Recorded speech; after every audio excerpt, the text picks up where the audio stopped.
yes, let's go. It's time to go. But so obviously your own experience is really, really important. Expert experience, there's a lot of information online that's helpful to figure out how are you going to plan and go through something like a multi-day hike. My brain is science-based, and so I go, what does the science say? What do we actually have evidence on? And how can we use that to help us make decisions? So polls. Polls are really interesting. So the first thing that they do, which can be pretty unexpected, is they actually increase your body's physiological response because you use your upper body. So your heart rate, your oxygen consumption, utilization, and your energy expenditure, everything that keeps your body going actually increases because you are using your upper body. You have an increase in your triceps, or the muscle on the backside of your arm, about a 300% increase when you're hiking up hills using poles versus not. So the muscles are working harder in addition to your body's physiological response as well. They do allow you to increase your stride length, so that can make the amount of ground that you cover and your walking pattern a little bit more efficient, as well as increasing your balance and your stability by increasing the base of support, or how large your touch point with the grounds are.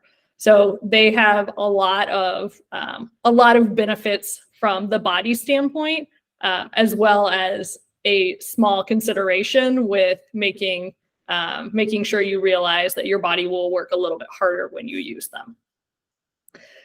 The flip side, they also decrease things that are really advantageous to decrease when we're hiking. So the first is generally decreasing your body's biomechanical response, or how your joints are being loaded and how all the forces are going up and down through your body. They can reduce, depending on how you're walking, the amount of force that goes through your body, especially your knees, by about 12 to 16%. So that's quite significant. And when you think about that day over day, can make a big difference in, feeling a little bit sore versus feeling really sore versus, maybe getting some more aches and pains. So really helpful to decrease what the joints and the forces are doing throughout your body. They also interestingly decrease the amount of soreness that you report after you hike, and what your rate of perceived exertion or how difficult you think the hike is. So they did a lot of research on the Appalachian Trail in the States, and they asked a group of people who hiked without, and this was all controlled for their level of experience and age and a number of other factors. But they asked people who used poles how sore they were and how hard their hiking was.